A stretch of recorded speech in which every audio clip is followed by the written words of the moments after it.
So what are we talking about today?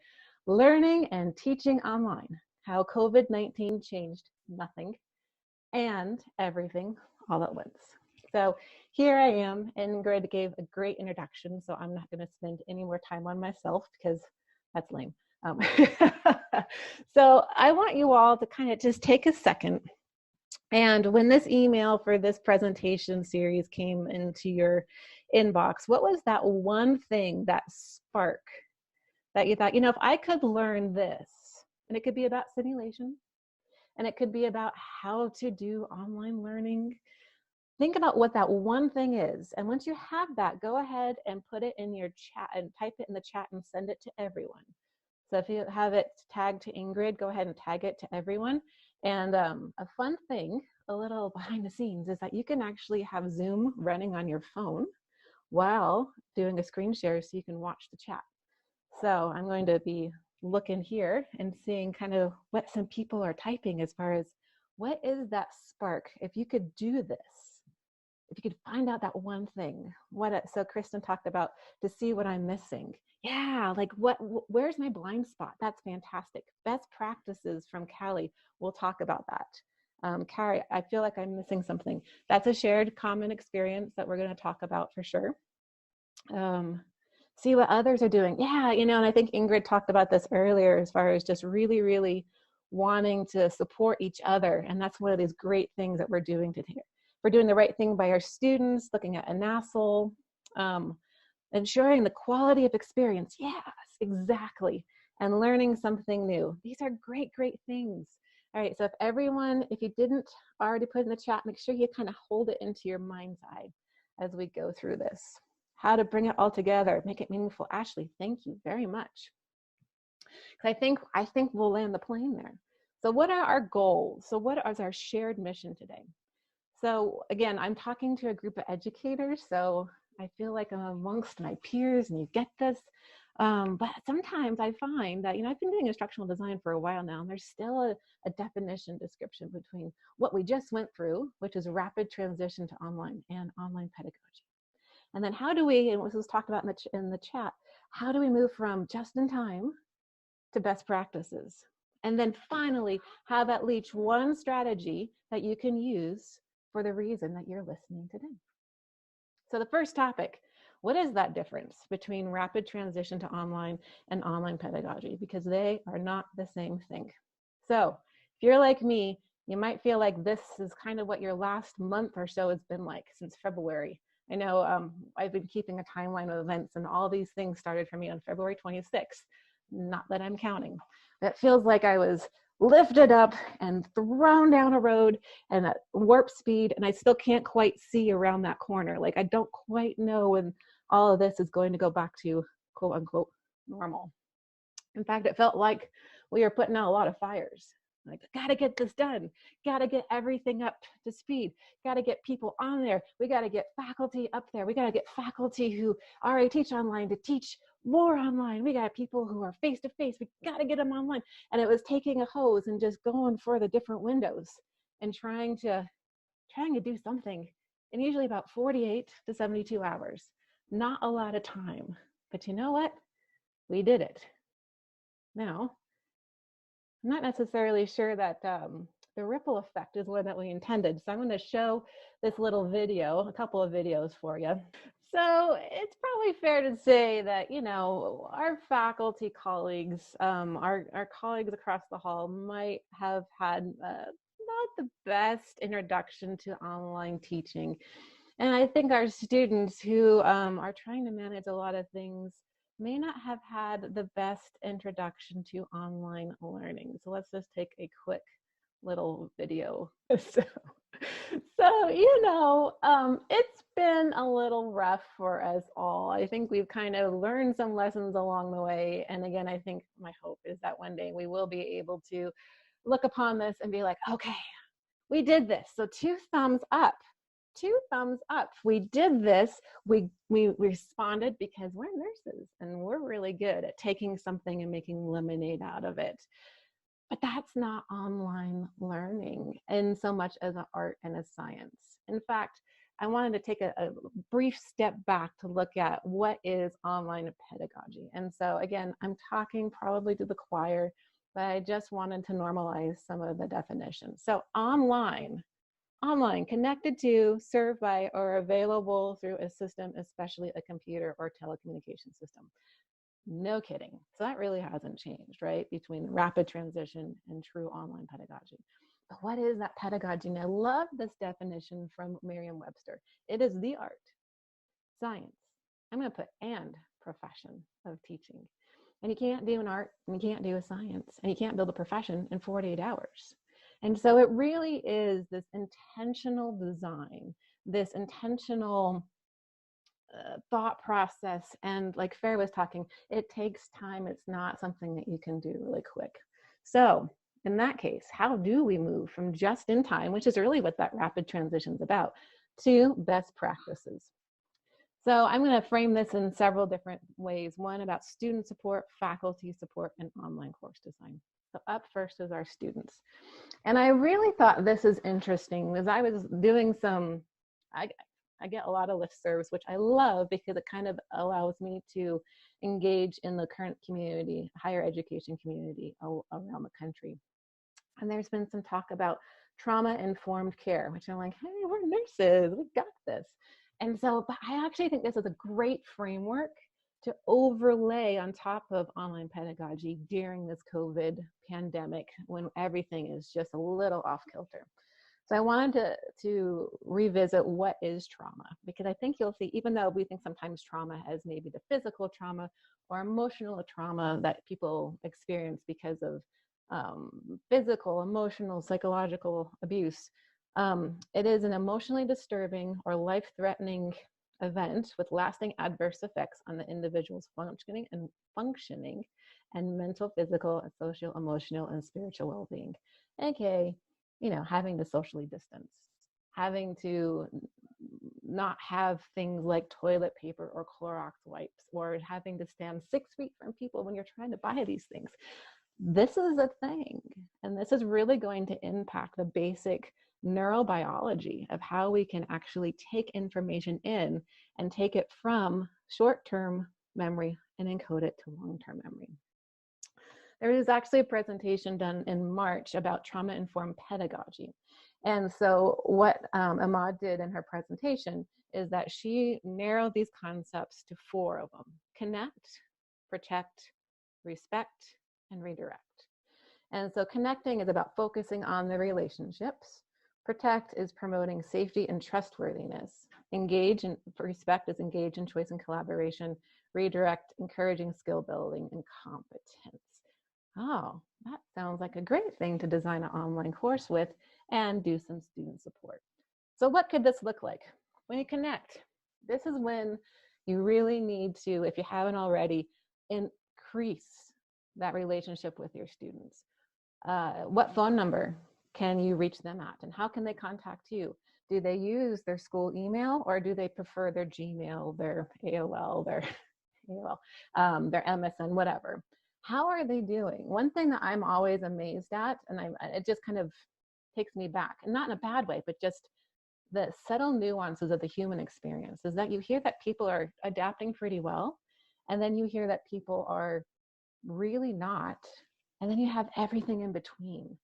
So knowing this about our students can help us connect it. What challenges are they experiencing?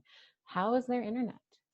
Are they taking care of 6-month-old twins on top of learning, on top of jobs insecurity? And then if they aren't doing well, or if they have food insecurity, what supports can you offer them or point them to? Promoting safety and trustworthiness. Now, again, we're focusing kind of on the online learning environment. So it's really important to communicate often and clearly. Why are the procedures for the course the way they are? Hey, we were going to do this assignment, but now I'm going to adapt it. Make sure you provide the why. It provides stability and it builds up that trust. Consider individual needs. Well, what I mean by that is people who are stressed out, when their brains are bathed in cortisol, are going to have a really hard time attending to what you're saying. And so if you know that Glenda is really not doing well, I may need a different learning plan than my colleagues, but we're still marching towards those shared course outcomes and those shared clinical competencies that we're trying to meet. And then understand the fine print of education technology. This is a huge thing. And this is something that the conversation nationally has really just opened my eyes to. Because when we install technology, okay, I'll say, when I install technology, I oftentimes don't take time to read that fine print. And in this rapid transition that we're trying to normalize a little bit more, sometimes we used educational technology because it was good and it was free and it was a trial that's now 6 months long and you don't have to worry about it, no obligation. But the fine print is that by installing this or asking your students to install this technology, you have to, as a user, give the corporation access to modify and change files, to use your camera, to use your microphone without your consent, because when you say install, you're giving them consent. And so that's part of this taking a step back and saying, if we're going to use education technology, what are those ripple effect details that we need to be mindful of when we ask students to download that technology too? Choice and collaboration. I think a great thing to do, again, and this is flexibility and submission. Does it have to be on Sunday night at 11:59 p.m.? Can it be before the next? Can it be done in a different way? So if someone is really struggling with path A, they can get it done in path B, but it's still working towards meeting those course outcomes. How do students interact with technology? Now this I find fascinating because, again, COVID is actually a good thing in so much that I had a wrong assumption that our digital natives, our Generation Z, which are really our students, millennials are in their 30s, they're primarily out there. So you might have a mix of millennials and Zs, but Zs are folks who came out of the womb with technology in their hands. And they can tweet and they can TikTok and they can do all sorts of things. But they're not necessarily experienced with this app, with how to do a Flipgrid, with Sherry was talking about a Go React. How do I do that? What are the buttons I need to push? Where do I save it? So that's one of those things too, where we have to ask ourselves, do they know how to do what we're asking them to do?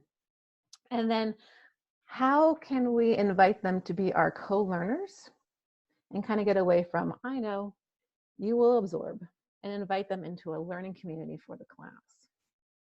Encourage skill and competence, making sure that students can download appropriate apps, which is really interesting. I read an article that a lot of people during times of crisis will use their phones. And so the interesting thing is that, like Office 365, sometimes you need different apps. If you're using the apps, you have to have a OneDrive app, and you have to have an MS Stream app, and you have to have an MS Teams app. It's not nicely bundled. And so Zoom apps, there's a Canvas for students. We use Canvas as our LMS, and there's a Canvas for teachers, so making sure they have the right apps. Internet issues, our friend. When I know here we've got 5 people on computers, and I think all 5 of us are on a computer right now. That's a little bit of a consideration, as well as all the data we're passing back and forth because of the requirements. Again, that co-learning thing, maybe they've never experienced what it means to co-learn, so let's learn how to do that together. Also, course roadmaps are really, really a nice thing to provide, because then students can see how we're going to get from here to there. Remember that anxious student from the video who is, I don't know how we're going to do this. This helps settle, helps encourage their self-efficacy and get that confidence. Leveling and scaffolding learning. This is a good practice. This is one of those that hasn't changed, that something needs to lead into something else, needs to lead into something else, and you stair step the knowledge, skills, and attitudes in the course. So it makes sense. So they can build upon those to get to that high pinnacle of what the course is actually about. Authentic assessment. We're going to talk a little bit more about that here in a minute, but really kind of making sure that the assessment fits the learning task and the point of the course. And then HIPAA compliance. What? I know. So everyone is pretty, I think, up to speed about FERPA. Your educational technology needs to be FERPA compliant, because we are dealing with student privacy data issues.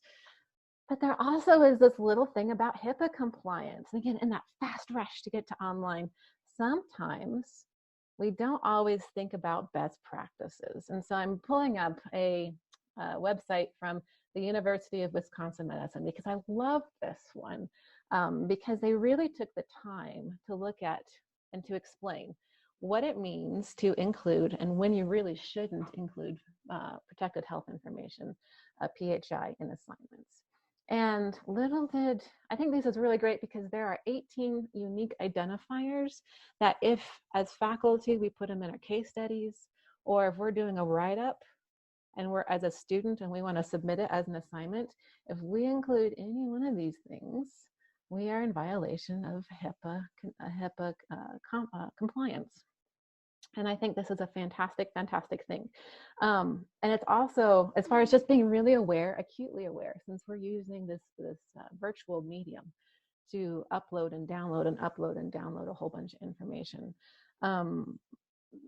One thing to also keep in mind too is your LMS, your learning management system, HIPAA compliant? I will tell you that Canvas is not.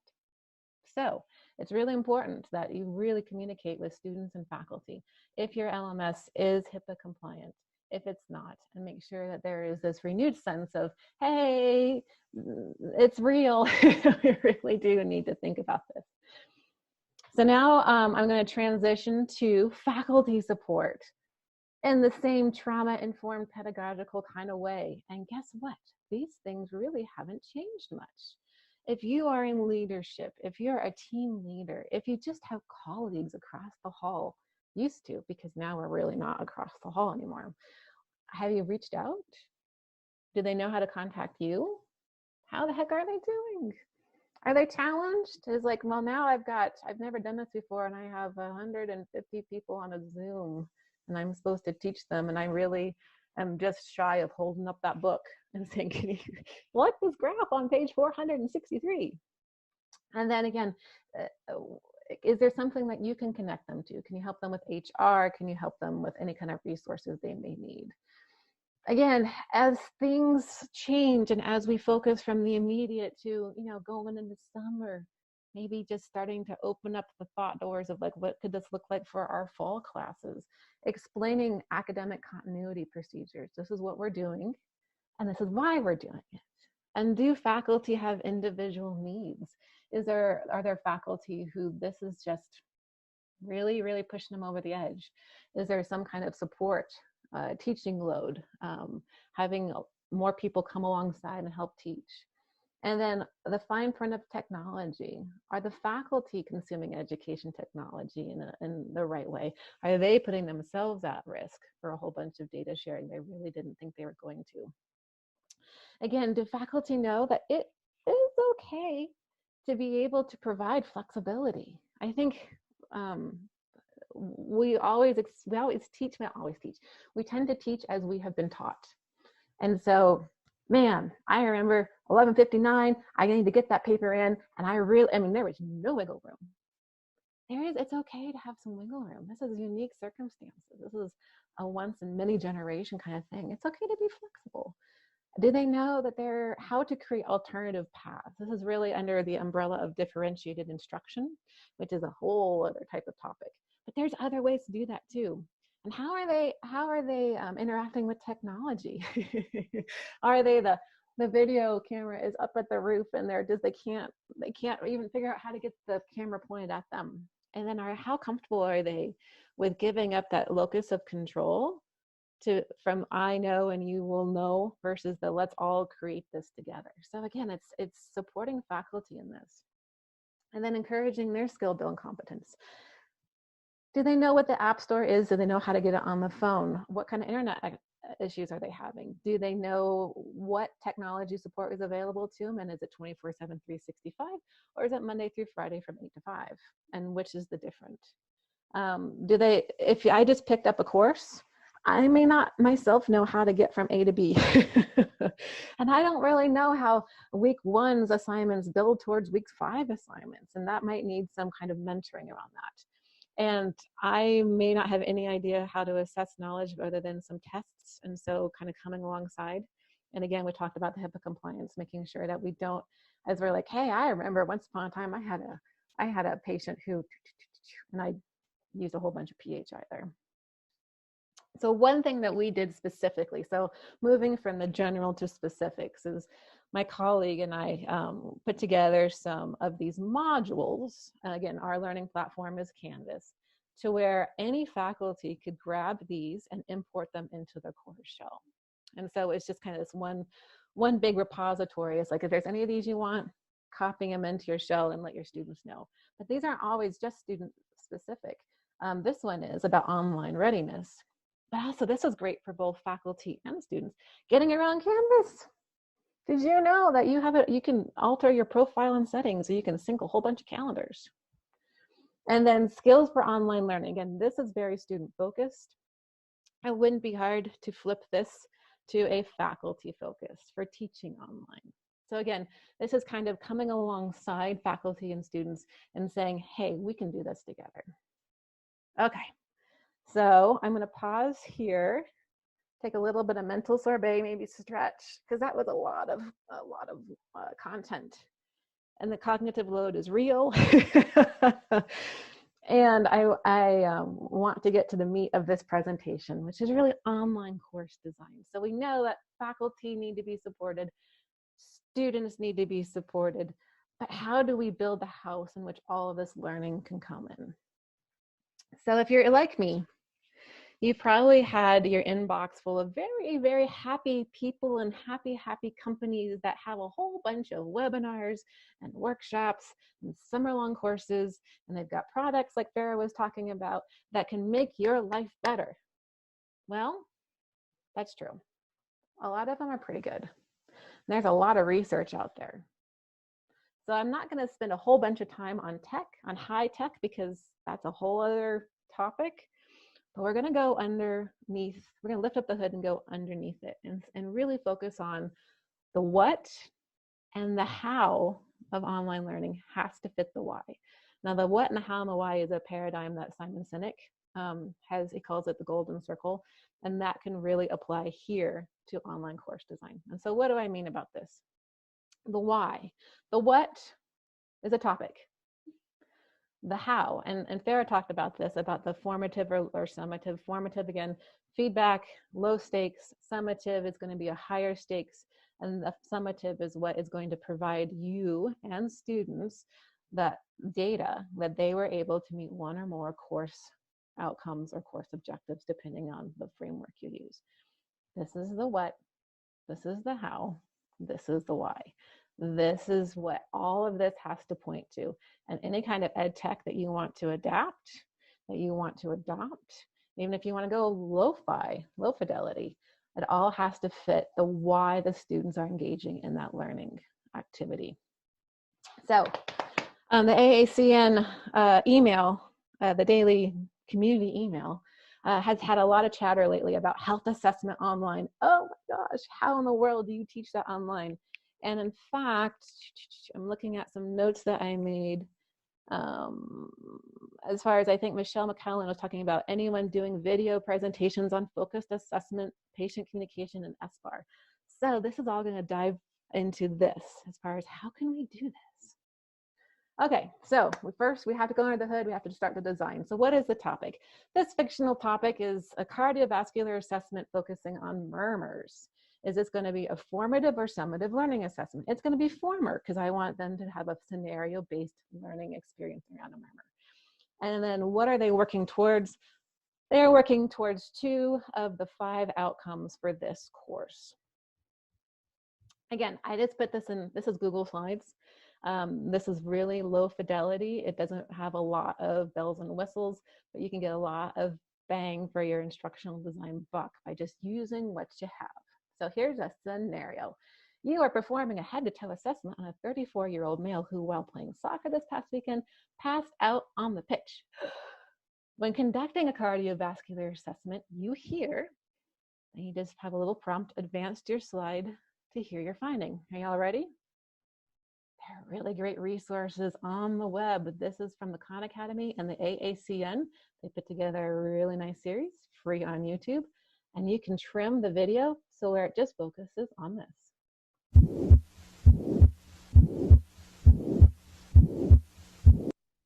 All right. So your student read the scenario, they heard the murmur. The way students can engage with this and answer, what are you hearing? And what is your next step, is as broad as you can make it. It can be in a discussion board.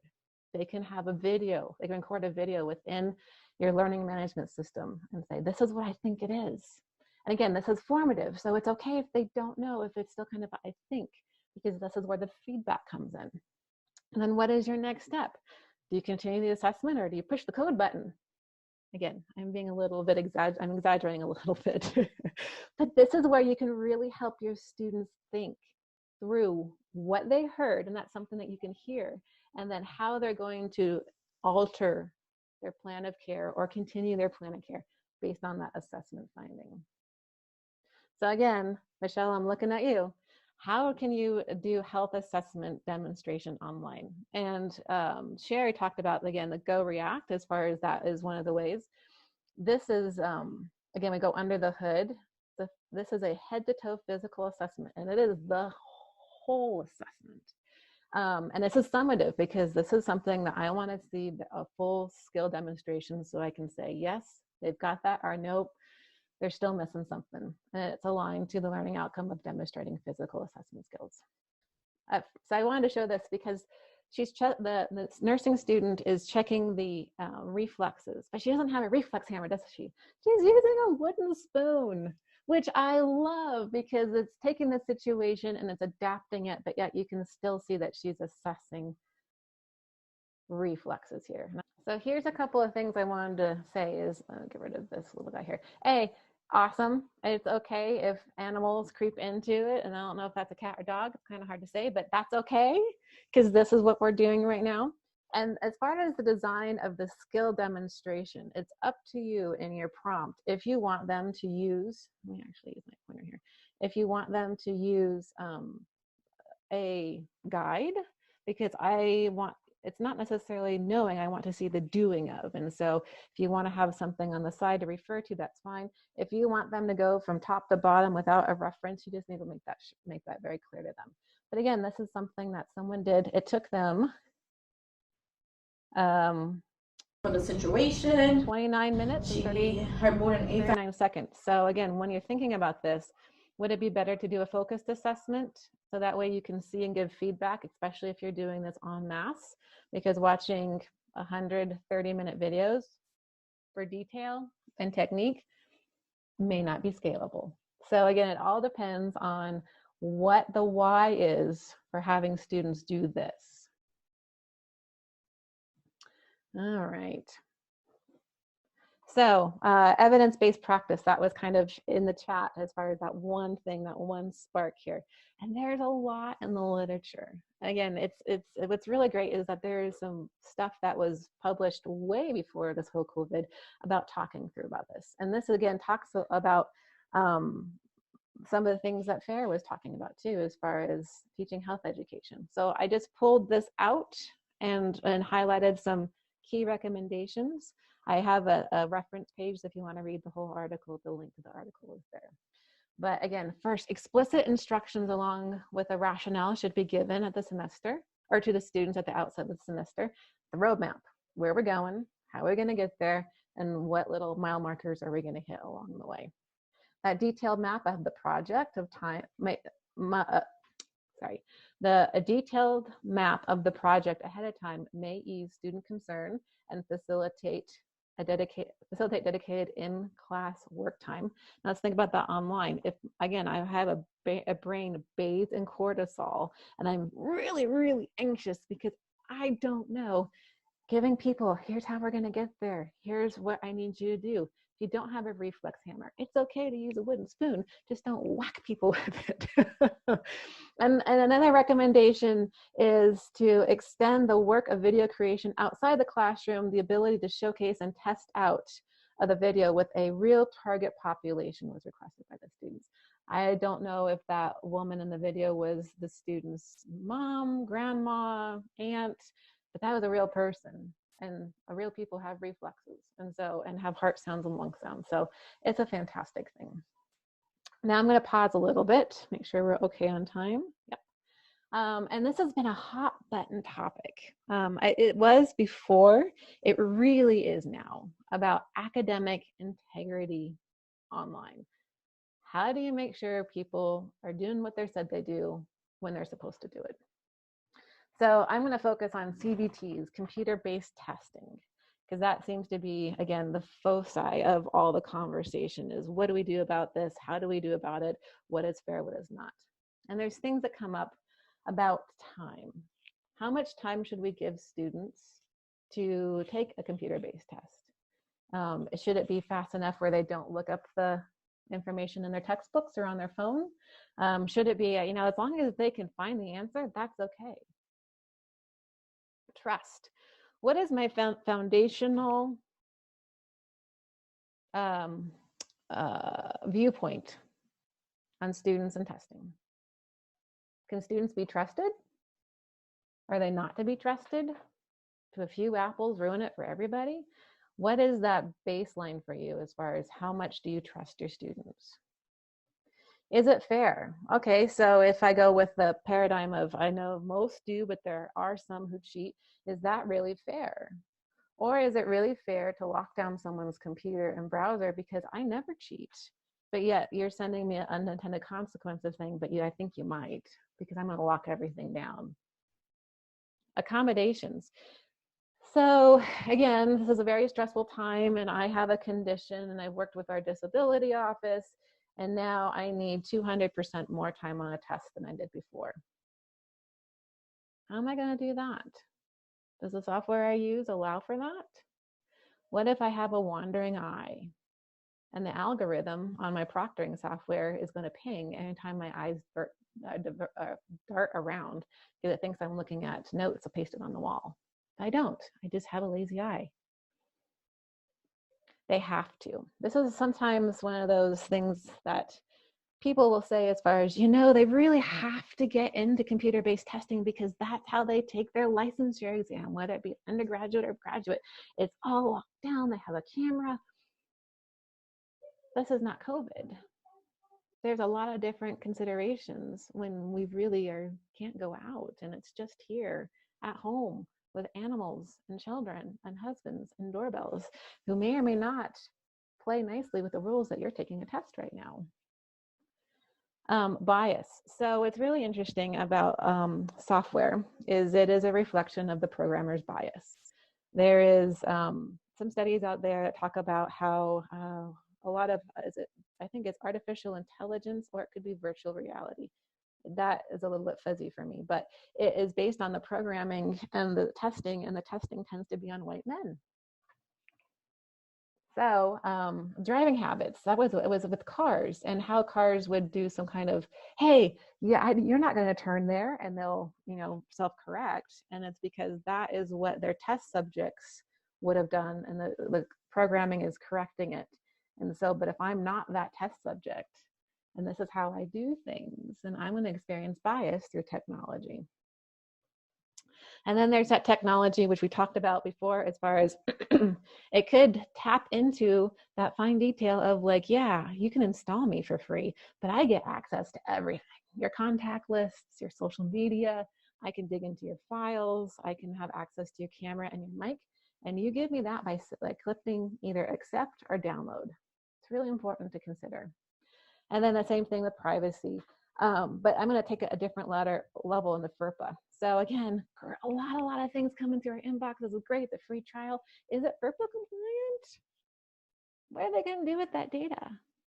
Turn it in, which is a plagiarism software. There's a lot of ethical issues around how they keep your data and keep your papers and build it. I mean, they have to have some kind of repository to check all these different resources for plagiarism or self-plagiarism. But you don't get that back. They own your stuff. And then they recently got bought out. So guess who got all that data? The company that bought them out. So privacy, FERPA considerations are huge. Again, on the professional and organizational development network in higher education, the pod network. This has been a on fire topic. And there was a professor who actually, I think, hit the nail on the head. How can we use our pedagogy to create conditions where no students receive unfair advantages over others? And that's my encouragement to you, is to say, okay, there's a whole bunch of mess. There's a whole bunch of strong feelings around these things. How can we create conditions in the art and science of teaching? How can we support our students so no one has an unfair advantage? So this is kind of what our first hour was about. Simulation, authentic assessment, making sure that we can take real world application events and say, students, you learned about this, now let's apply it to the real world. I love this definition. It's a set of methods or techniques for assessing academic achievement of a student that includes activities requiring the application of acquired knowledge and skills to real world situations that's often seen as an alternative to standardized testing. Now I'm going to take a step back here as far as, unless you are an expert NCLEX or licensure exam level test writer, and that you know that you have reliable and valid questions that truly measure what you want to measure. Testing, if you think about Bloom's taxonomy, and there's 6 different levels, revised taxonomy, testing really can get at the understanding and remembering levels, those first 2 levels. Authentic assessment says, okay, in order for you to apply, analyze, evaluate, or create, you got to remember and understand first. And so I'm going to require you to use that. I'm not going to test that. I'm going to see how you can use it. And that is my understanding. It's been a while since I've taken the NCLEX myself, but it's my understanding that the next gen NCLEX is really going to focus on application. So maybe we get a little bit away from the testing and we do that as far as how to take a computer test. And we do more of that application assessment, that authentic assessment, to see if students can actually do something with all that knowledge they're acquiring. Again, this is very well published in the literature that this is a good idea. This is an article back from 2019, so it's just over a year old. And this is one thing too, is don't be afraid to go outside of nursing education literature, because there's a lot of good education literature that we can make connections to nursing for. And I was from the abstract wanted to point to the results show that scaffold assessment tasks that include interactive orals help prevent academic misconduct. The more relevant the assessment to real world scenarios, the less likely students are to engage in misconduct. And let's think about, again, we're educators, we have all of our learning theories. So we think about the very basic learning theory of adult learning.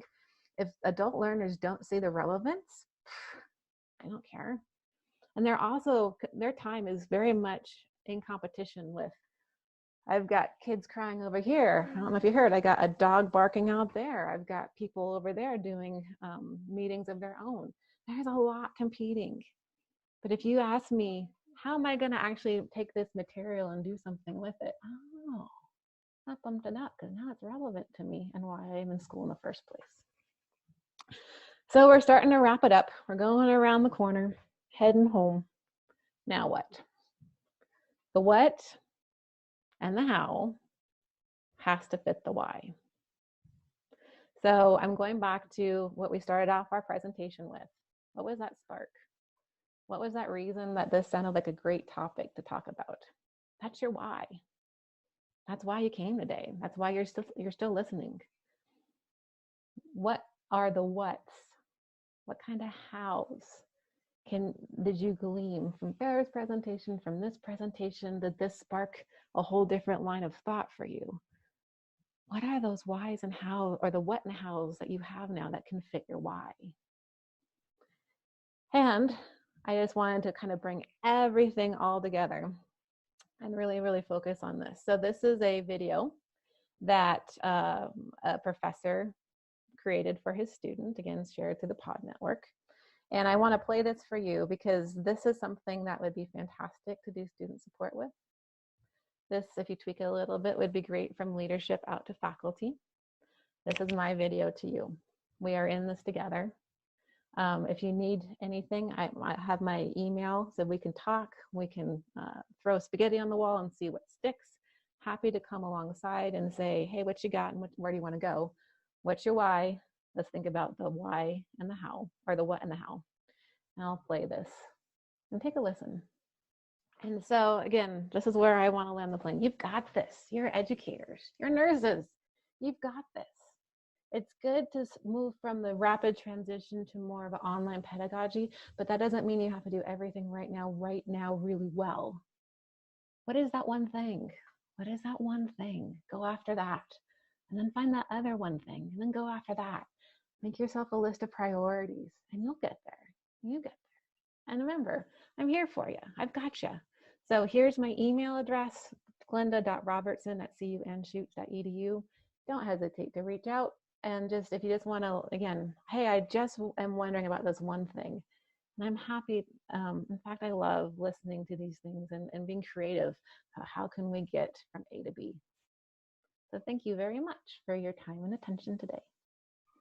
Wow, thank you, Glenda. That was just fantastic. And one of the things I really loved there was that, in fact, we are online teaching right now. And you just really modeled for everyone that sort of engagement, even though you're on the other side of the screen, very engaged and sort of pulling people in. And I think my mother was a teacher, and I remember she used to always say, well, part of teaching is performing. You may hate it, but the truth is there's a performance aspect to it. Mm-hmm. And you really showed us that. So thank you. That was really great.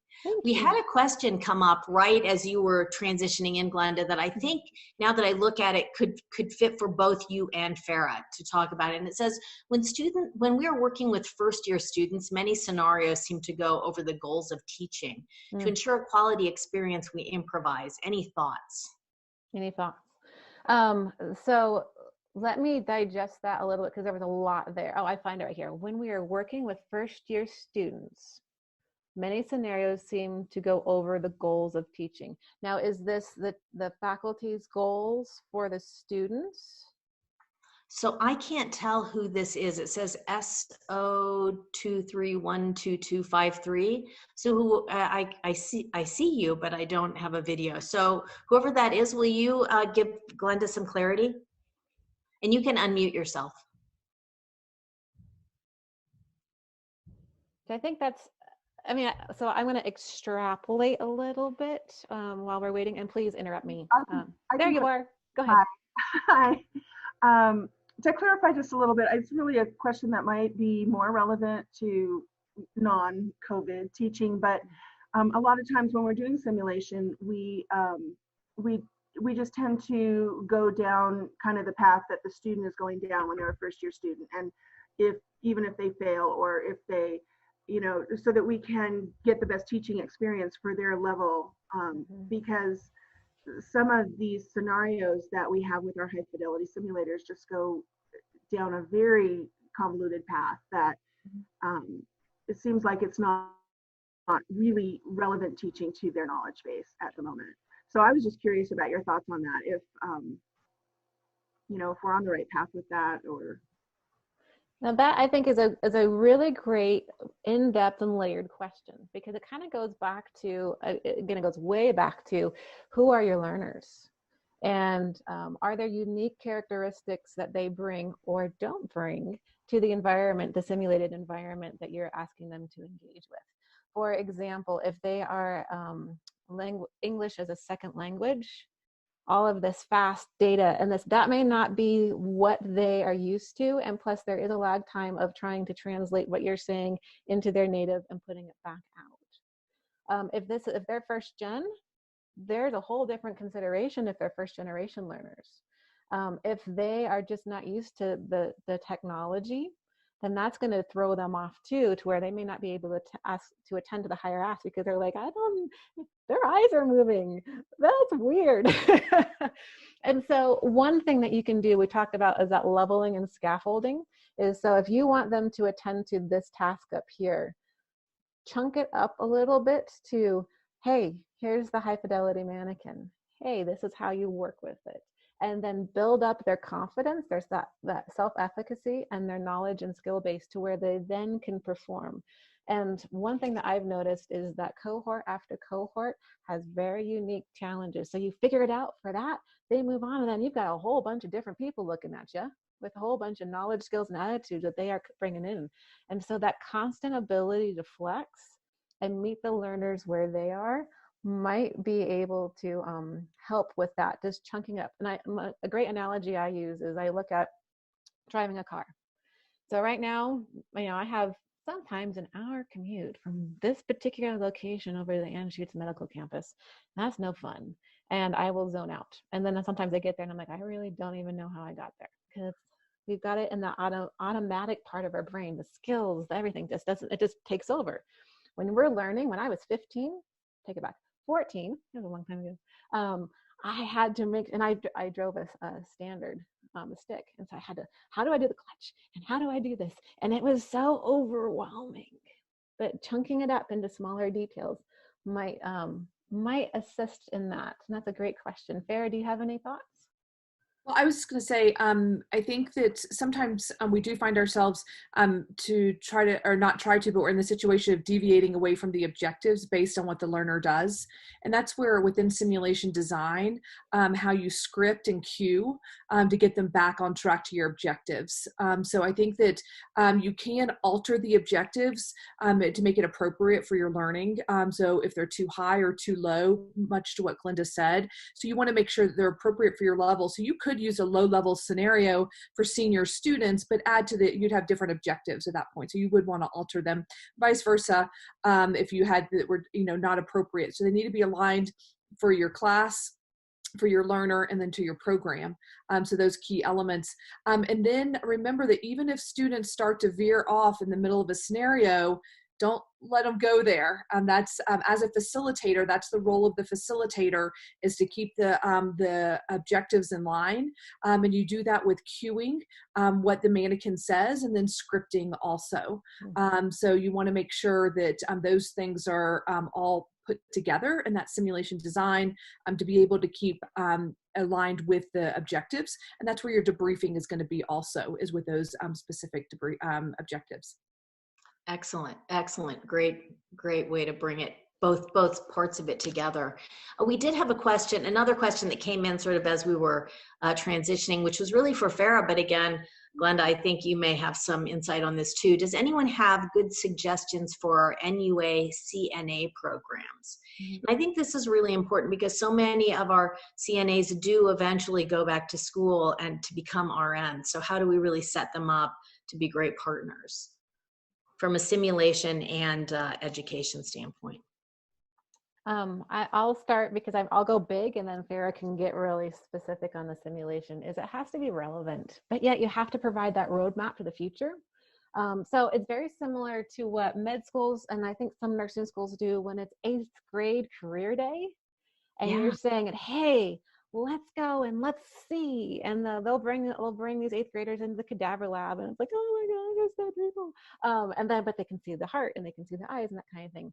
It's the same with the CNAs, because you want to encourage what they're doing and the value of the service they're providing, but give them hey, this is for right now, but what can you be? And it could be, again, it's that role development. It's here you are on your journey now. You could have a bachelor's, and then what about a master's? And it's like, oh, I don't want to be a nurse practitioner. That's okay. There's other things you can do. And then what about being a DNP or a PhD? What are the differences? How does this work? What does it mean for me? I mean, just encourage them to think bigger than their current circumstances is very empowering. Some may take you up on it, some may not, but you at least open the door. It is their choice to walk through. What do you think, Farah? I think I don't have anything else to add. I think very similar to that. Excellent. Thank you, guys. And then Fran Ricker had a question for Glenda that she wanted to put forth. Thank you. I had a couple things I wanted to mention. Glenda, first of all, I've never met you, but I wanted to let you know I downloaded something that you had put on a listserv on interactive techniques. I had just saved this, and this was before COVID, I believe. Mhm. And I actually, I think these suggestions are really helpful. For example, I'm thinking of sharing it with my didactic faculty to give them ideas for online. So I didn't know if you wanted to share that with others, but or if it is a shareable document, but I wanted to just thank you for that. And mention that it's something I had downloaded that really had application after we went into this situation. Awesome. The other thing is, thank you so much for the ideas on health assessment, because we have really struggled about whether to do filming and what, we've had some issues in the past with that. And so, how to do that in a safe way. So I think you give some good suggestions on that. One that may come down the road, and I know that the focus for this talk today is specifically simulation, but how we're going to catch students up on skills may have a simulation application, and that's one thing that I'm hoping we either have some suggestions or continued discussion as a working group down the line. So thank you. Those are the comments I wanted to share. That is awesome, Francis, and thank you for that. And I just want to make sure, because I think I have in my mind's eye what you're talking about. It's a document from the University of Central Florida. Is that Yes, correct? it is. Yes, it is. So, and it is, I think, a 7-page document. Yes, it's wonderful. It's huge, and it's from their instructional design team at that university.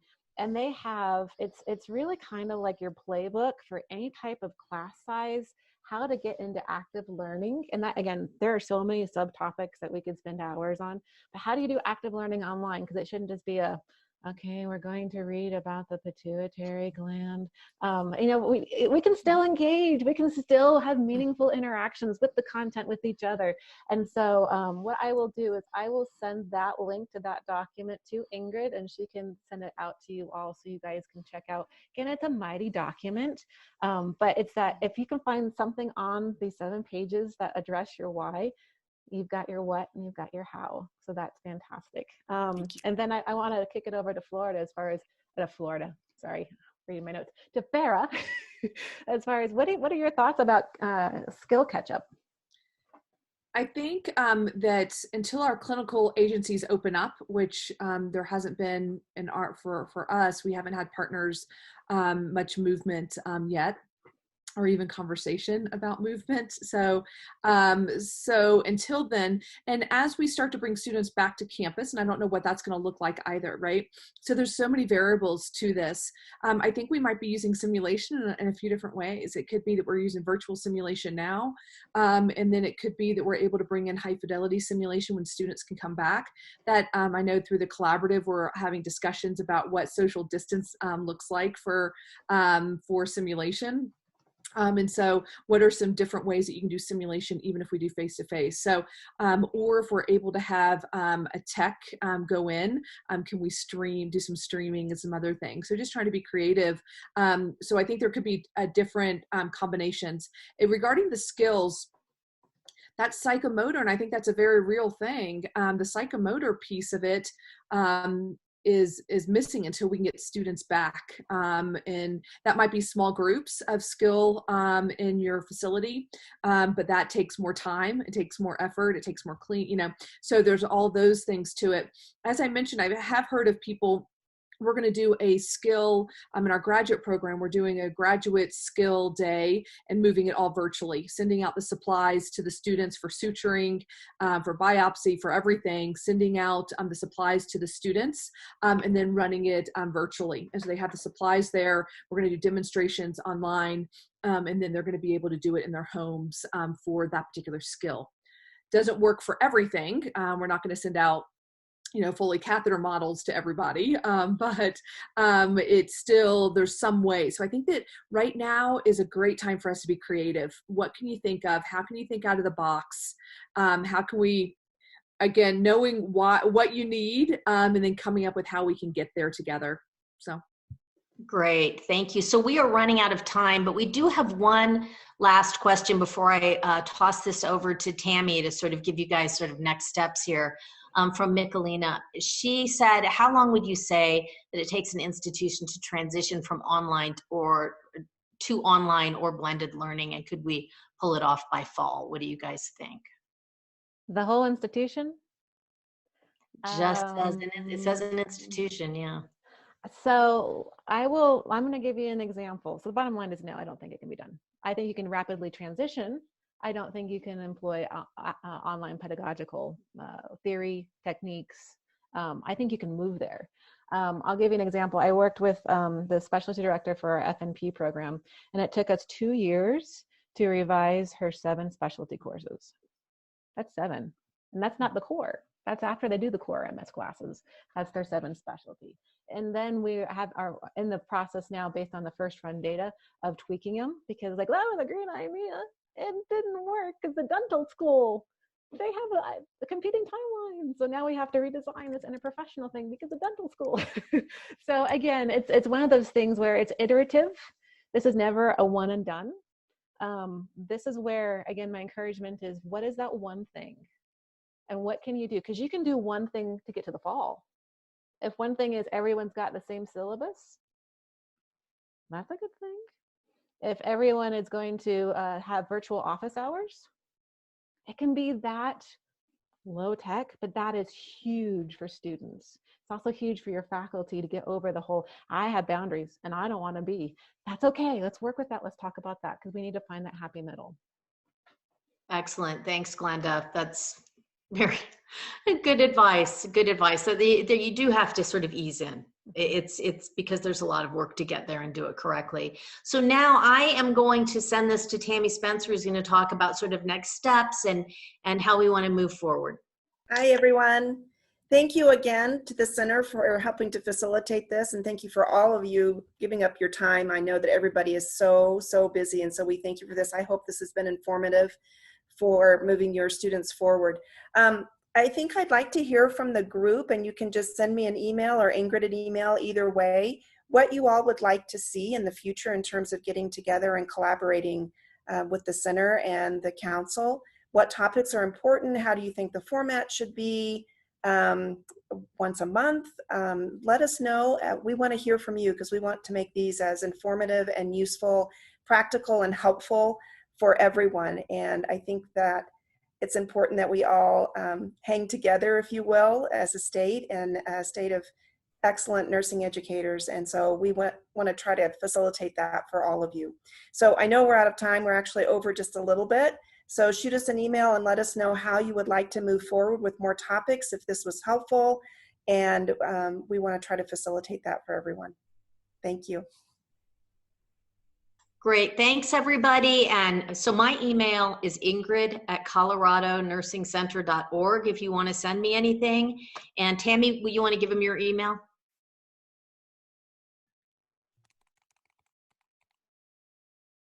It's impossible to unmute when you need to. Yeah. There you go. I just put it in the chat box. Excellent. All right, great. Thanks, everybody. Thank you, everyone, so much for your time, and we look forward to continuing to connect and really bringing Colorado nursing schools and students together in this time. So, and thank you, Glenda and Farah. You guys are awesome. Yeah, you guys were great. Thank you so much. Okay, everybody. Bye. Bye.